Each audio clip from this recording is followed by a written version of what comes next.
This is what I do. My name is Dustin. I'm from Dustin's Fish Tanks. I've been making videos since 2009. I got a greenhouse. The business is good. I grow plants. Plants are all I do, so don't ask me about fish. We bring in plants from all over the world. We sell them all over the country. That's me with the big smile on my face at the Newport Aquarium. That's a 900-gallon aquarium. That was really fun. That's an old 220 of mine.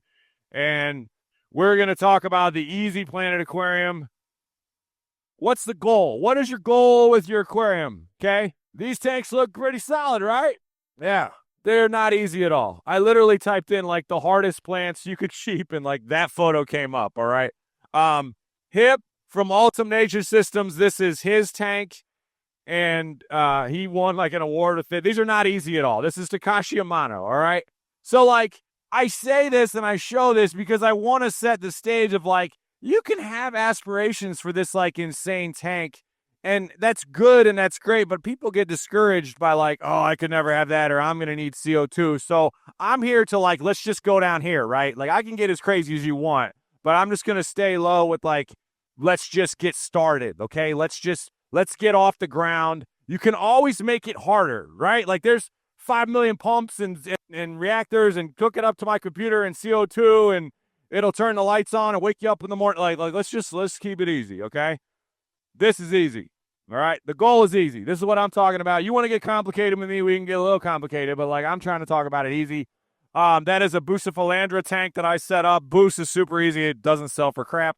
We don't stock it anymore, but I had a ton of it back in the day, and that's a one betta fish in a 29. And then this tank I'm going to show, I love this next tank. This is the easiest tank I've ever set up. Right here, this is easy, okay? Now, it's an old photo. It's a lot of plants. It's not a great aquascape at all, but this was easy as hell, okay? This was super easy, and I'm going to break this down, and then I'm going to go a little backwards with it, but these are rainbows. This is a carpet of both baby tears, I think an pearlweed, and then a dwarf sage, a little bit of tall sage, one big old mad lace, and a bunch of floating plants. And I had four quad high output T5s on this. You guys remember the T5s before everybody started doing LEDs? I could grow anything in this tank, right? The substrate of this tank was soil, was Miracle Grow Organic Choice soil, rinse dried, and then a layer of pool filter sand above it. And I could grow anything in here, okay? And all I did was big water changes. There was no CO2. It was very easy. And that's what I want to talk about, making this easy. I'm actually going to go back a slide here. Okay, this is like one of the most important slides you're going to see here. So if we want it to be easy, we want a ridiculous amount of plants in our aquarium. Everybody likes rules. Here's a rule. 1 inch of fish, 12 inches of plants.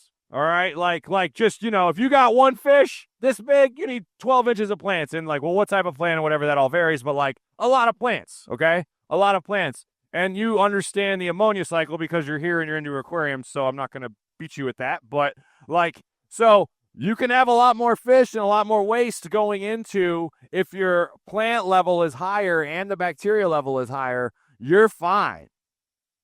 Is anybody lost here? No, I'm being serious. Just like, does everybody nod your head? You guys get this? This, like, you understand the nitrate cycle, okay? So, like, if you have a lot of plants, everything is easier. It doesn't go in reverse.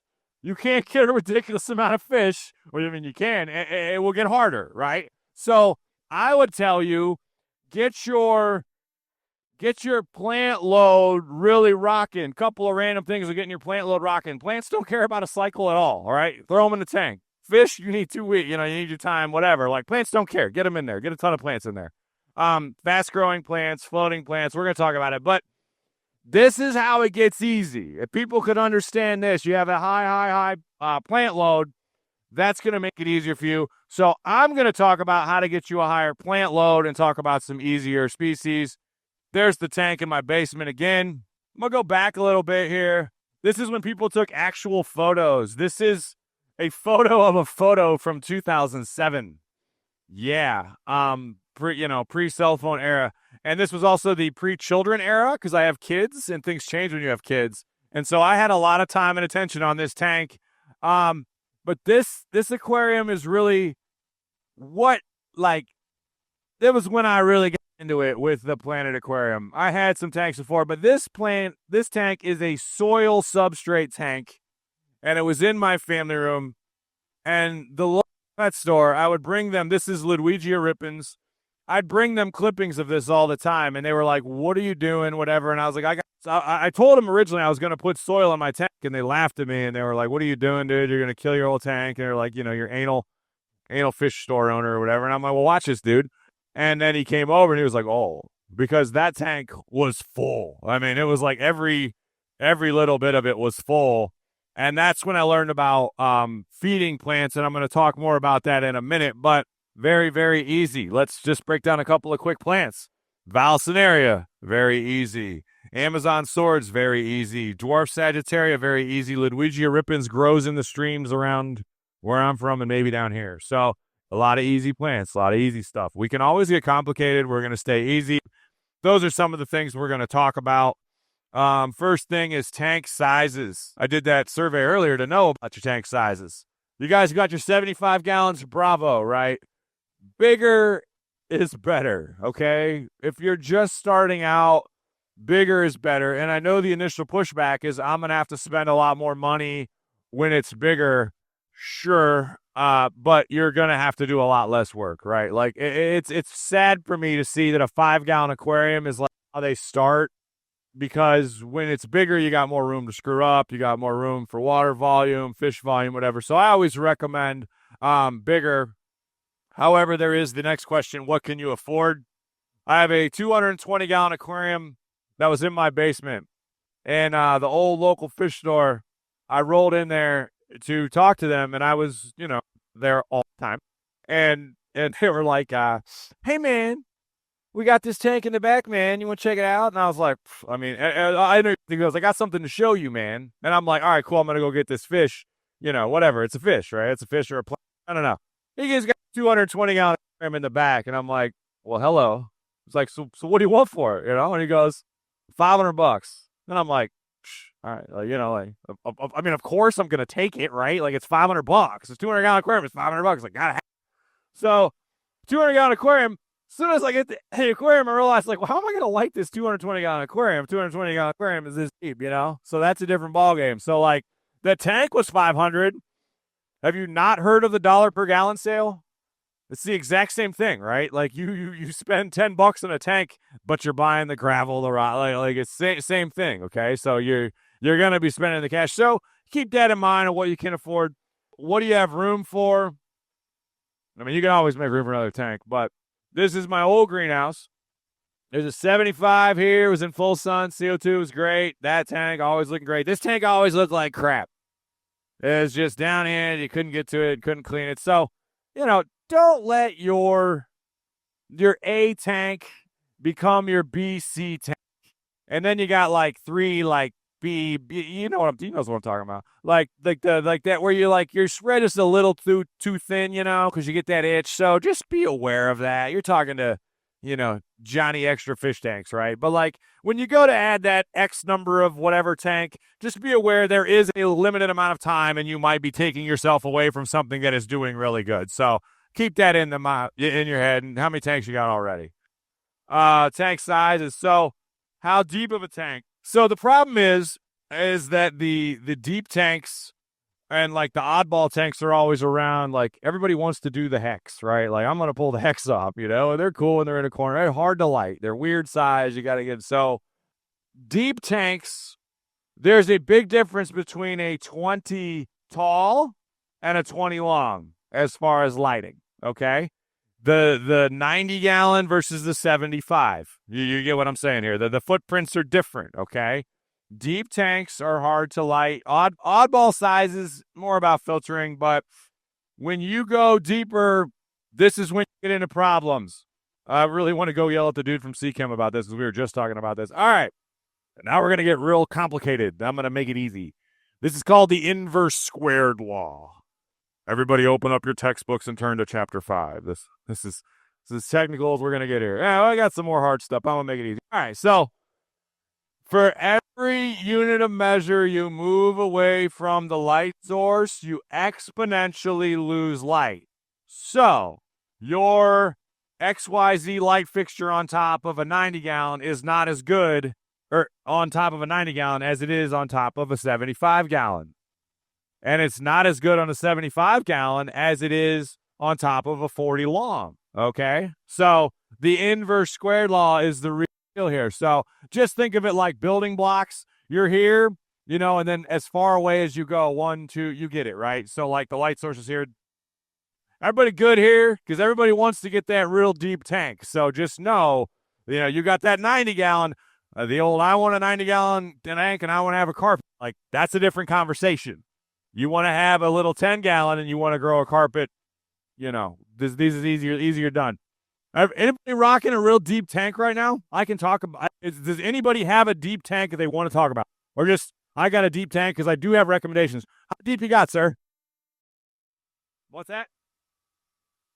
150 tall. All right, so 6 foot footprint, or is it the 4 foot footprint? It's 6 foot long? All right.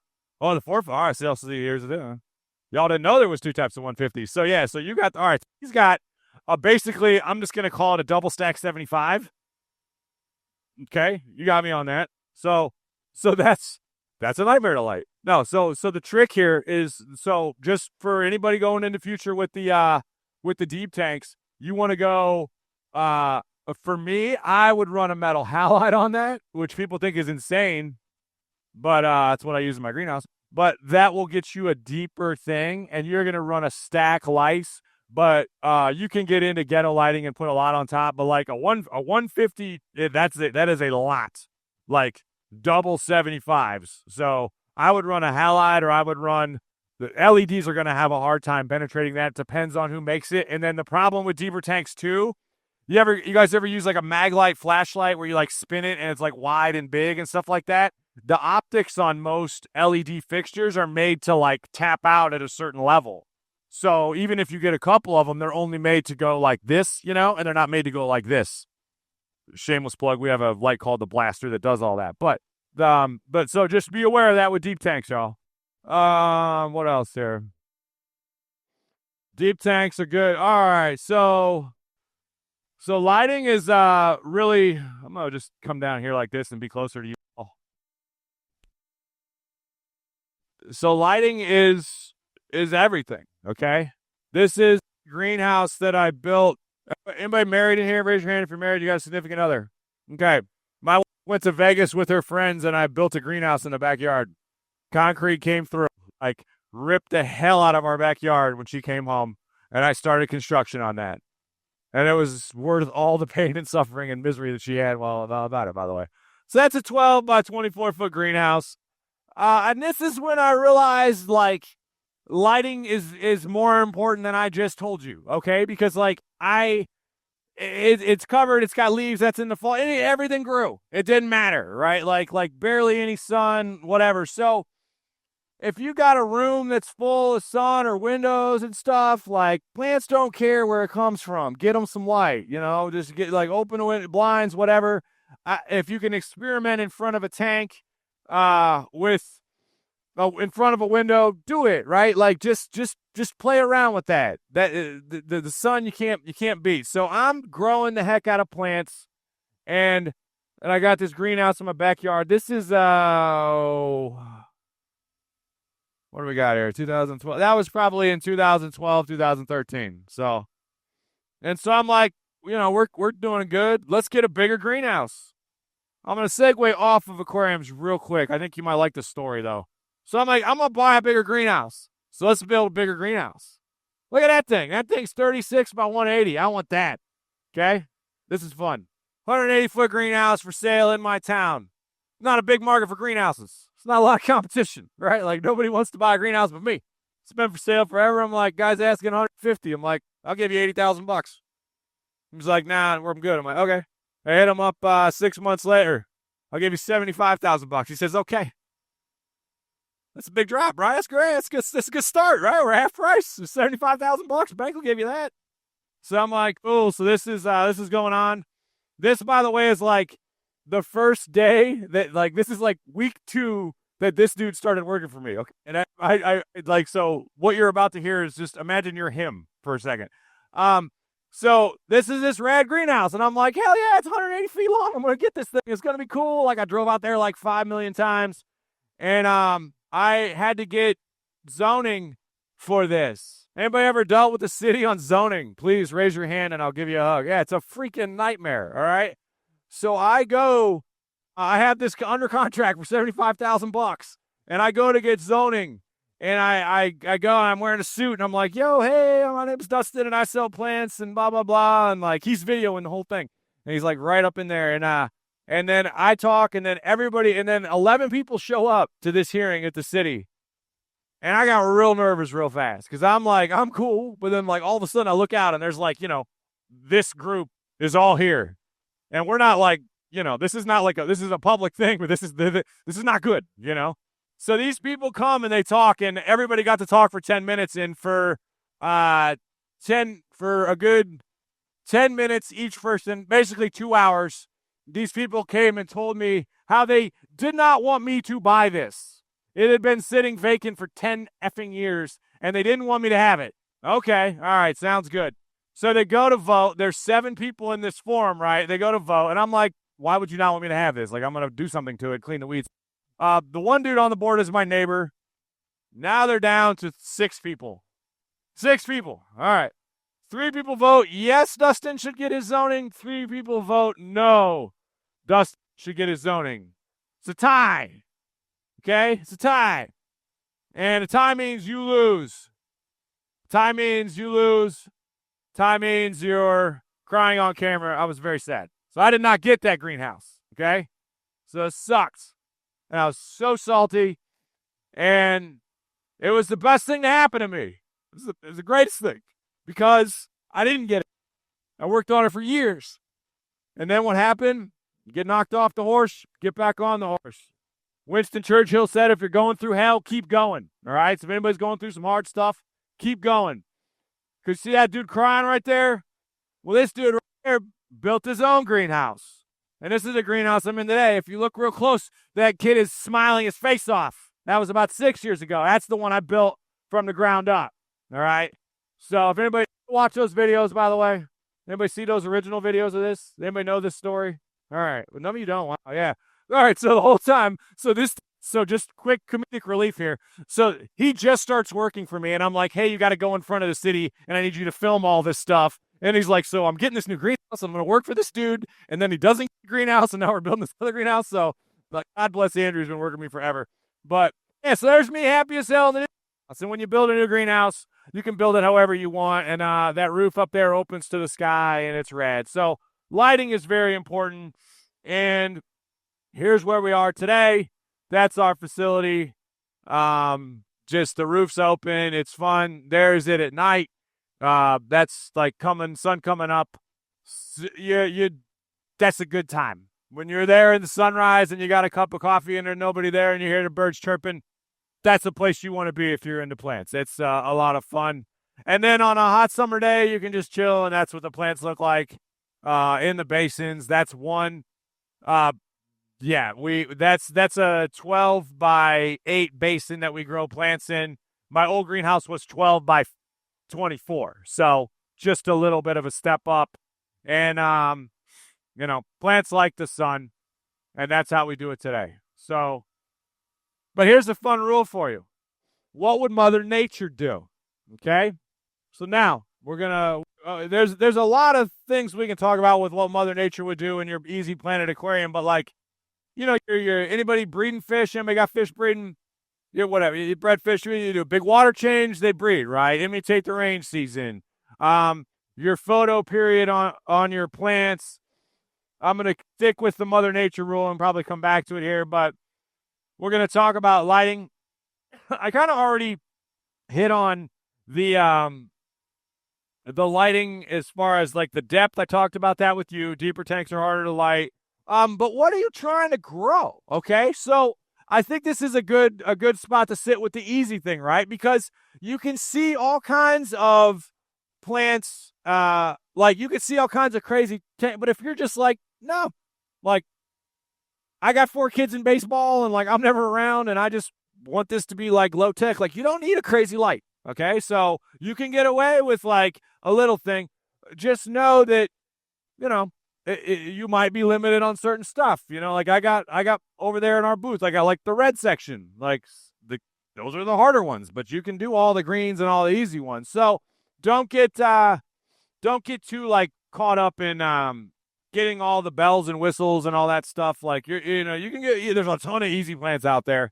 And listen, I mean, I sell lights, but ghetto is good. If anybody has any sort of like handy abilities at all, like I grew plants for years with shop lights, and you go to Home Depot and you buy the big green bulb, or it comes in a green, sleeve, and the big bulb is pink, and you can grow anything with that. All right, so like if you got like, well, I'm gonna make my own, like try it, do it, okay? Like you can.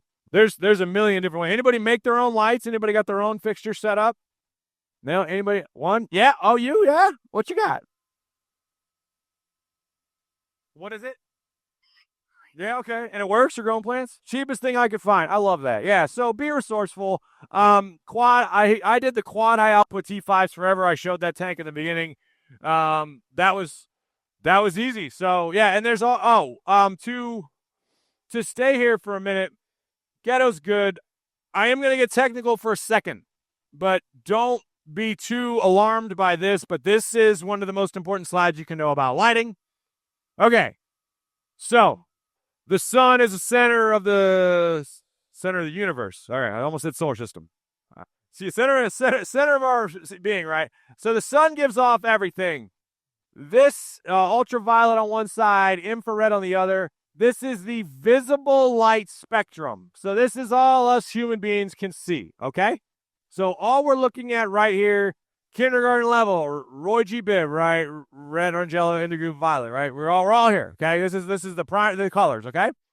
So on this slide, this is the visible light spectrum of what human beings can see, okay? This is literally what your eyes can do. So you cannot see ultraviolet light. You cannot see infrared light because ultraviolet light is way over here beyond what you can see, and infrared is over here, okay? Is everyone with me on that?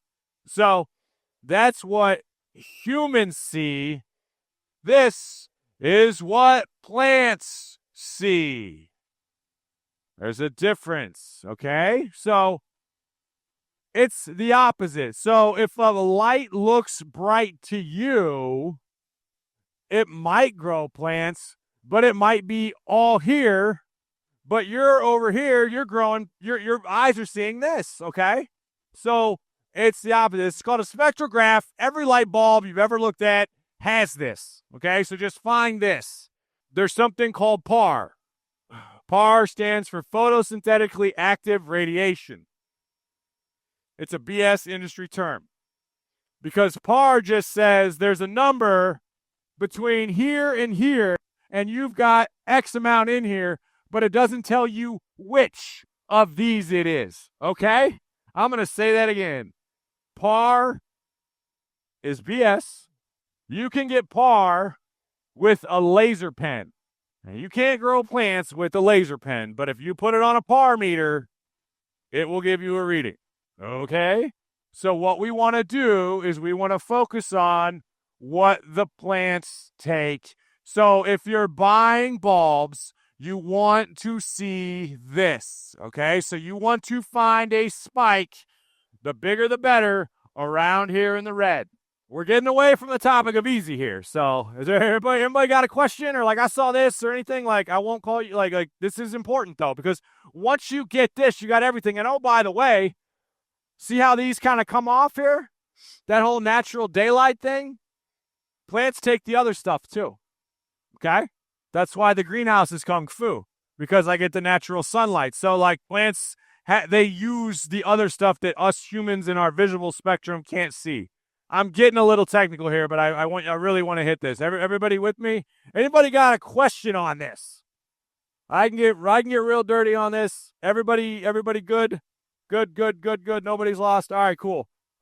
So you want to have your readings in here. Now, let's get back to easy. The light bulbs that you buy at Home Depot or whatever, and your wife's like, My wife, by the way, coincidentally is also into lighting. I'm into this part, but so like buying kitchen lights is the worst because you have like the little pendants and you can't have like too white or too red. So you want to look at the thing and you want 56 for the red. You want like a yellow to us look. You want like a yellow reddish look. And again, your eyes aren't the same as a plant, but that's what you want. So 56K up to 10,000K. You don't want to go beyond that. Okay, you guys got those numbers? That'll like grow an insane amount of plants with that. So want to sit there. That's an important one. We do have our standard double LED. I am going to talk about LEDs because whatever, that's mine. I got them over there, literally on the other side of that. But I'm just going to say this. There's a lot of bad LEDs in the market, okay? Why?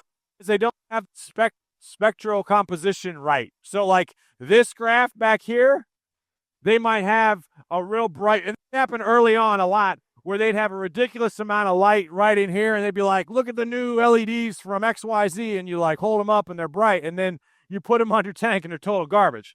Did anybody try LEDs like 5-10 years ago? Like, I mean, there was horrible stuff. Like, and you'd switch off of a T5 that was crushing and you get old LEDs. So LEDs have gotten better, but this graph is going to let you know what's going on real fast, all right?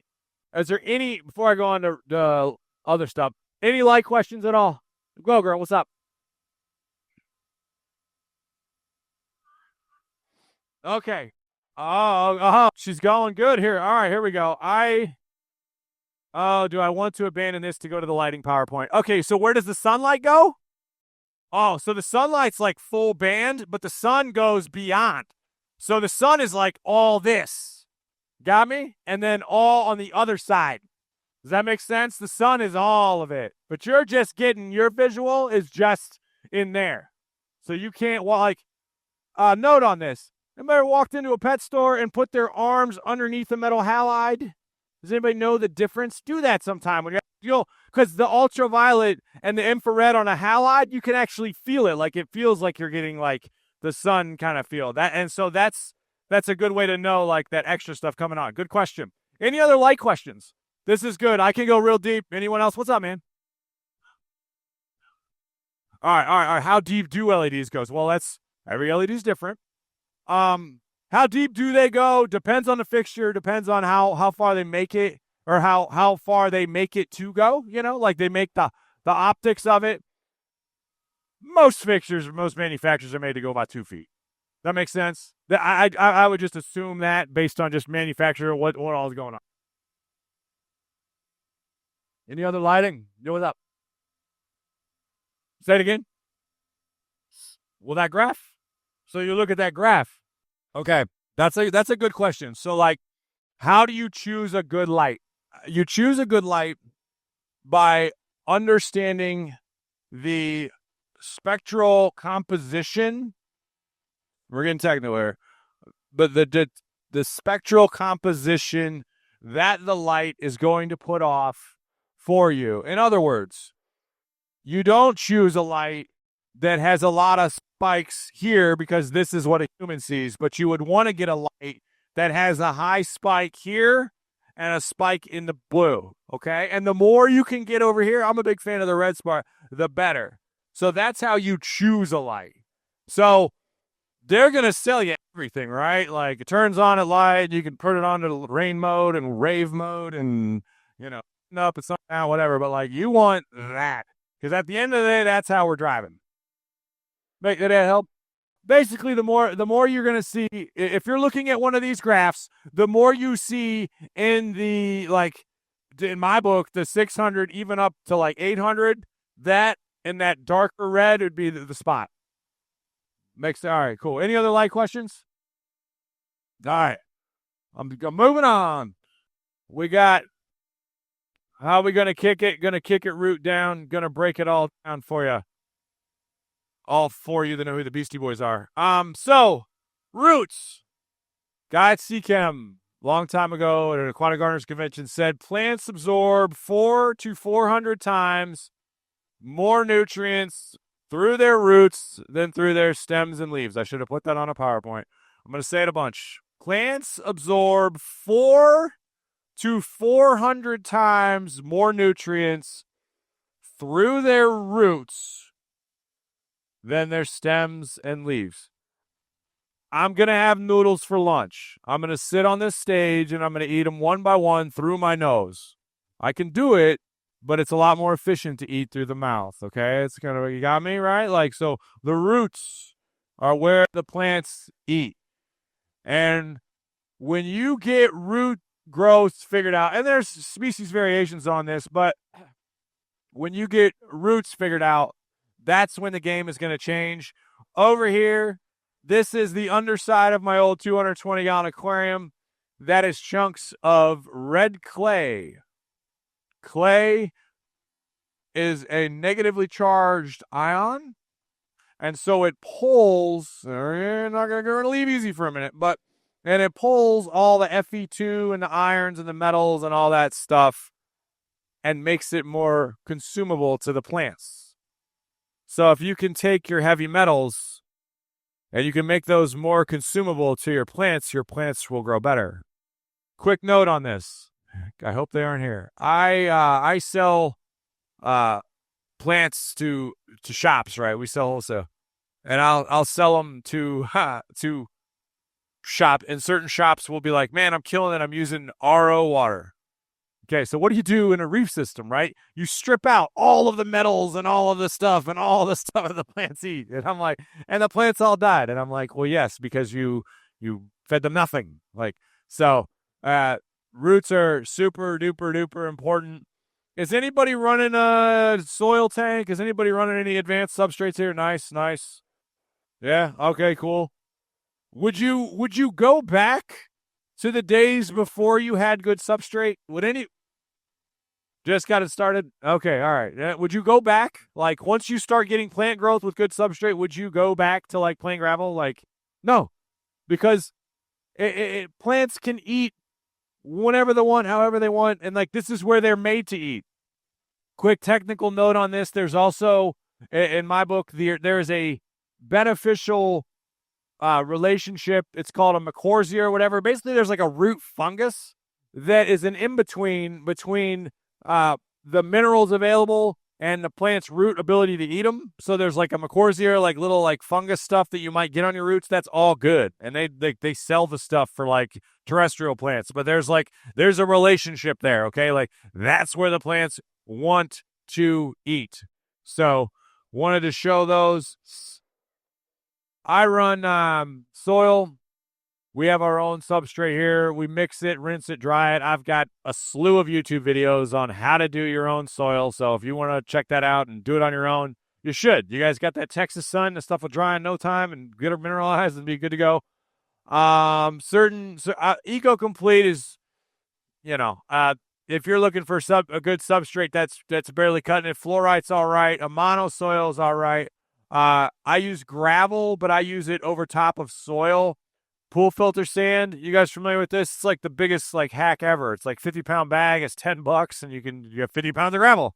Anybody not know that? That's like the Saver of the Day award, right? 50-pound bag of pool filter sand is $10. Can't beat it. Color options. Go with a darker color. Just if you're going to use a soil substrate, that will make life easier when the stuff inevitably comes up. Does anybody have any questions on substrate? Yeah. Great question. Okay. So substrate, you want the substrate to be able to breathe a little bit. Okay. So too deep, you could get in trouble. And I've had many times where people have been, Dustin says 1 inch. Well, I'm going to do 2 inch. It's going to be twice as good. Well, if you go too deep, you get anaerobic conditions. Okay. And we don't want that. We want to keep about 1 inch, 1.5 inches is the best move. So that's my recommendation. If it's your first time using a nutrient-rich substrate, use more larger grade gravel on top. Don't use play sand, okay? Play sand is bad news because it suffocates the dirt and then you get a smell of rotting eggs and it's all bad news. So you want to use a larger grade gravel. BB gun size BB is ideal, right? BB guns like that size gravel It's weird. You can get all kinds of sizes, but that size is hard to find. But if you find that, that is the good stuff. So, any other substrate questions? We're good here. All right, I didn't have much breakfast today. We're gonna quickly bake a cake. So, what do you need to bake a cake? 3/4 cups butter, 3 eggs, 2 cups of sugar, 2 cups of flour, cocoa puff. You can tell I make a lot of it. A teaspoon of baking soda. You got all the ingredients, right? We're gonna make a cake. So you put all this stuff in. Everyone's like getting all not easy, and they get all complicated with their aquarium. And then here's all the ingredients in your tank. Notice I've tried to avoid talking about individual elements. We'll talk about that in a second. This is all you need, okay? This is what's in your water. This is all the good stuff, chlorine, everything. So you got all your ingredients. So if you take all those ingredients and you put them in a pan, you're not just going to have a cake, right? All these nutrients are in your water. Everybody wants to pick all these nutrients. Everybody wants to break it down. So you think of your aquarium like this. You got all your nutrients. You think of it like a cake.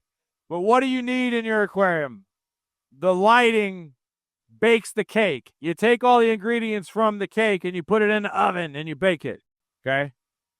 It's a clumsy example. Does everybody understand the premise of that, though? You can have everything going right. Like, there's a guy here at the show who works for a very elite company who makes products, and the only thing he's missing is light, okay? It's lighting, all right? So all the nutrients, everything, you need good lighting, okay? So now, once you have the substrate, all you need is the light, okay? Like, you can do the water changes and all that. You can always get fancier and always add more stuff, but if you have a good nutrient-rich substrate and you have good lights, you've got it, right? Like, you've got it. Another thing on nutrients, don't chase, okay? Like, don't chase. I got yellow on a leaf. I think I'm low on iron. So you start dosing iron. Then you got an algae problem, okay? Or I might be low on calcium because I got this, and so I read that calcium is the atmospheric calcium. Well, then you're lacking something else. I don't want to get too technical with it, but basically there's something called the limitation law. Or basically, when you start chasing one element, you just make something else that you got to chase. Okay, so don't chase individual stuff, right? Like, I'm low on iron. I need, like, if you start doing that, sure, you can tweak the system, but eventually you're just going to have the law of limiting factors, what it is. So you're just going to keep causing another issue that you're trying to chase by trying to fix one thing by adding more iron or adding more potassium. So don't chase those. Any questions on the concept with the light? By the way, that was my original premise, and somebody else made a video about it. Any other lighting? We're good. Lighting, nutrients. All right. We do have our own growth juice fertilizer. We sell it's a liquid fertilizer if you're not into the whole substrate thing. Bottles of it over there. I do want to quickly talk about just some little filtering and some stuff like that, and then I am going to pass out some plants. Andrew, I might key you up to grab some plants in a minute. So the filter size, varieties, hang on back. I love a good hang on back filter. Canister filters. The technology has gotten so much better. Like, there's so many good canisters out there. Run them, use them. I can't even, everybody's making one now. So I think they're great. Sponges are really good, though, if you're going to start off a tank because you got a lot of surface area. Anybody using undergravel filters in here? No? All right. So a long time ago, a guy says, yeah, so I went to this dude's house out in Colorado one time to make a bunch of YouTube videos, and I'm like, anti-undergravel filter, and this guy has 50 of them. Like, just like, this whole setup was all underground. And he's breeding angels, and it was amazing. So, do your setup. In the backdrop of this is Gary Lang's arms. Gary Lang is a world-renowned rainbow fish breeder. Anybody know who Gary Lang is? This is an amazing man. I went to St. Louis to give a talk for them. He drove me to 5 different fish rooms. Mind-blowing stuff. And at the end of the day, I went back to his house, and he had, like, a talk that he had to give me. Like, I went through 5 places, and he had to tell me about how this was going on. And I'm in his basement, and he grabs a hose. He goes, what are you going to do? You're going to suck the tube like this? No, only amateurs do that. He's like, I got one rule. Gary, don't carry. And I was like, oh, man. I mean, it stuck. So Gary, don't carry. See this tray back here? Anything you can do to make it easy, do that. So he's got this like wicked trough set up where he's got a trough underneath his the tanks. And his dude's breeding on, I mean, it's one dude and he's got 100 tanks, you know? So he'll have like a water change system and he'll just do water changes into this trough that goes to a drain. So anything you can do to make it easy on you with water changes is the move. And I will tell you, take the time, and I do this on like a more industrial level, but the same applies to your aquariums. Like, take the time to figure out that whatever that is for you. Like, if you have to get a hose rerouted and have it in a better spot, or, you know, there's something you can do where it just sucks and you got to go to Lowe's and you got to get that piece of plumbing to like get your sink to connect to a Python, or, you know what I mean? Like, that little bit of hard stuff that you got to do is worth doing if you're into this. And y'all got a lot of tanks, so, you know, figure out that fitting on the sink, or if you got to go underneath the sink and tee off something and you pay a plumber $200, like,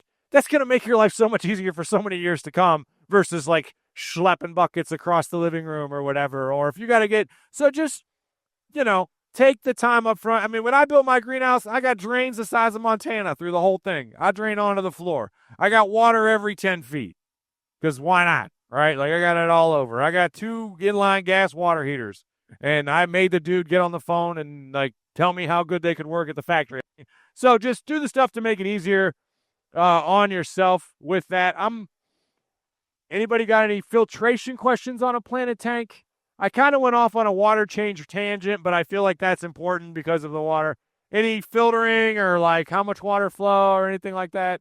Y'all good? All right. Quick talk on aeration. I do like a lot of aeration in the tank. Run an air stone. Air stones do not reduce CO2 in your tank. Run an air stone.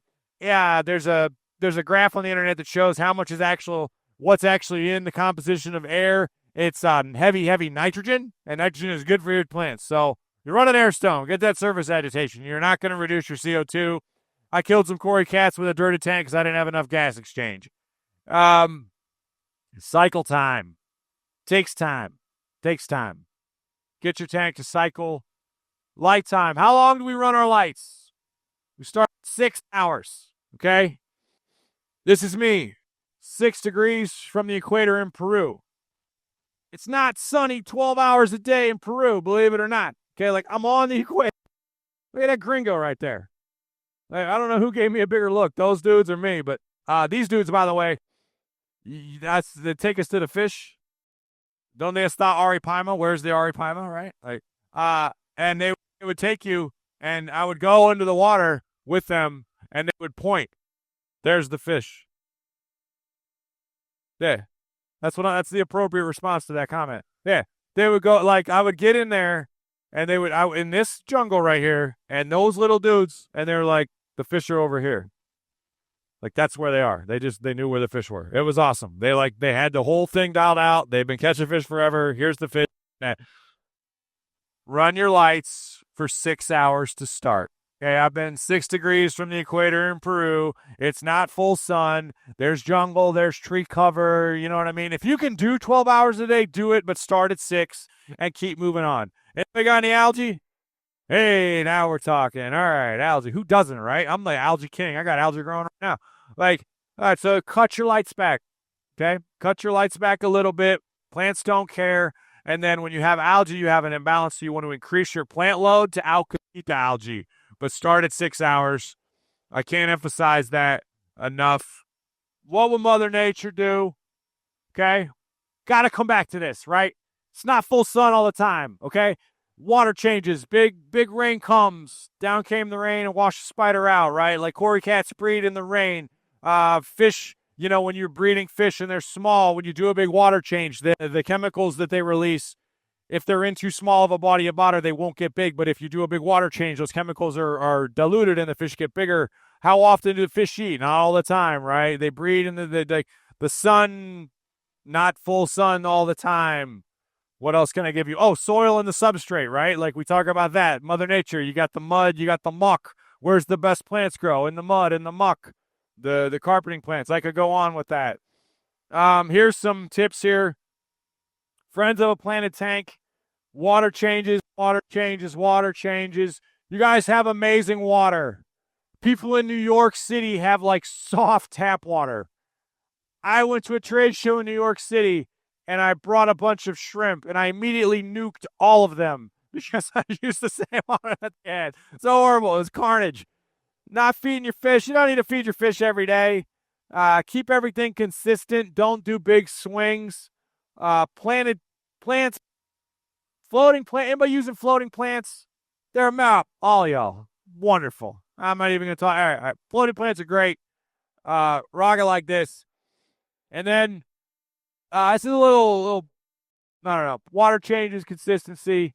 And then, with your planted tank, you're going to see a bunch of great aquascapes. I really want you to be inspired by those, but I never, ever, ever want to see someone be discouraged by how good of an aquarium they see online, all right? I see them all, okay? I've seen everything. I'm friends with the people.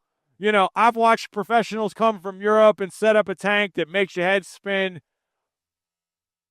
It's great to be inspired, but don't let that discourage you from doing what you're trying to do. If you have to put Christmas decorations in your tank at Christmas time, that, right? Like that's rad. If you got a kid and your kid, my daughter wanted a little like Little Mermaid thing in the tank. Okay, honey, let's do it. You know, a little piece of me died when that happened. But, you know, do that. This tank right here I'm closing with, do your tanks. I think this tank is amazing. I'm never going to put a giant pirate ship in my tank, but this person committed to it, and they're killing it. And if they like it, do it. Do your tanks. If your tank is just like, I got 6 pieces of sedge, a piece of driftwood, and this big Oscar, and I love it, do that, all right? It's all about you and what you love in your aquariums. Do your tanks. Tank on. Love you, Dallas.